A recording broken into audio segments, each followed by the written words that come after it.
To kick off the year, the Duke of York opened up Millbank Academy Library in London. Before opening the library, Andrew met head teacher and students to talk about the new addition to their school.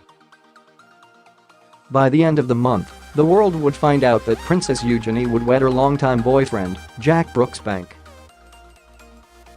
Their entire family was elated for the couple. It was later announced they would marry at Windsor Castle in October. Following the news of their wedding, the newly engaged pair sat down for an interview and released a few photos to the public. The Duke of York turned 58 on 19 February and had many warm wishes on social media. Also, Sarah, Duchess of York, sent out a sweet message and a photo of a young Andrew.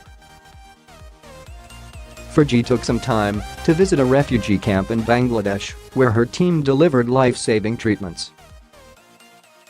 Later in the month, she tried to raise awareness for inherited heart disease. As an ambassador of the British Heart Foundation, Sarah and Beatrice went to a gala in support of the foundation. It was a fun night that raised money in support of the Miles Frost Fund. This month saw Eugenie become an official Instagram member, which was celebrated by her mother. Since joining, she has shared intimate moments, and most recently some from her wedding to Jack Brooksbank. Eugenie and her older sibling, Princess Beatrice, attended We Day, which aims to support young children. During her speech, Eugenie thanked her sister for being there as she battled scoliosis and remembered how she told her to live fearlessly. The Queen recently appointed the Duke of York as Colonel of the Grenadier Guards. Andrew took over the appointment from the Duke of Edinburgh, who held the role since 1975. The Guards were formed in Flanders by King Charles II and have served 10 kings and 4 queens. During the 18th century, the Grenadier Guards were involved in the War of Spanish Succession, the War of Austrian Succession, and the 7 Years' War. The month of October was quite a busy time for the York family. Behind the scenes, preparations for Eugenie's wedding had been underway for months, but on 12 October, the world watched as she married Jack Brooksbank in St. George's Chapel, Windsor Castle, just as the Duke and Duchess of Sussex had done in May. Princess Eugenie walked down the aisle in Peter Pilotto and Christopher DeVos.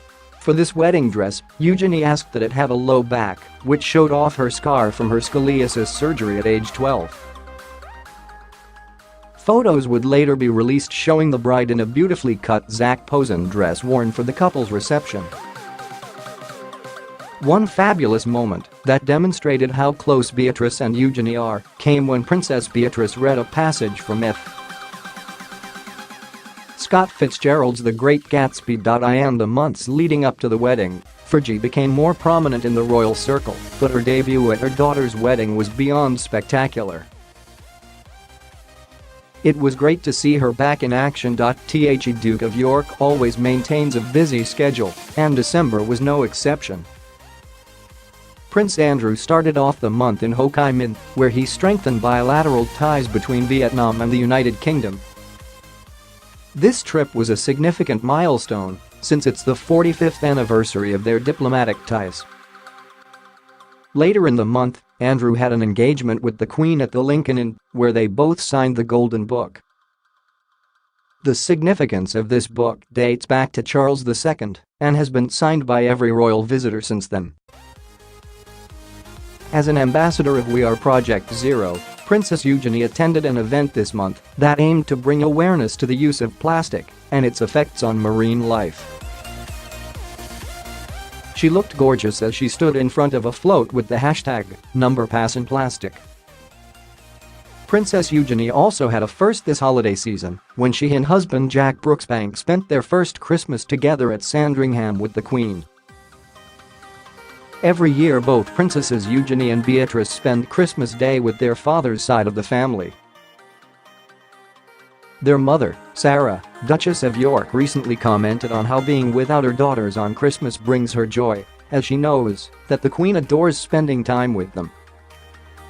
There is not a year that goes by that the royal calendar isn't filled with engagements, and surely 2019 will be no exception. The young royals shine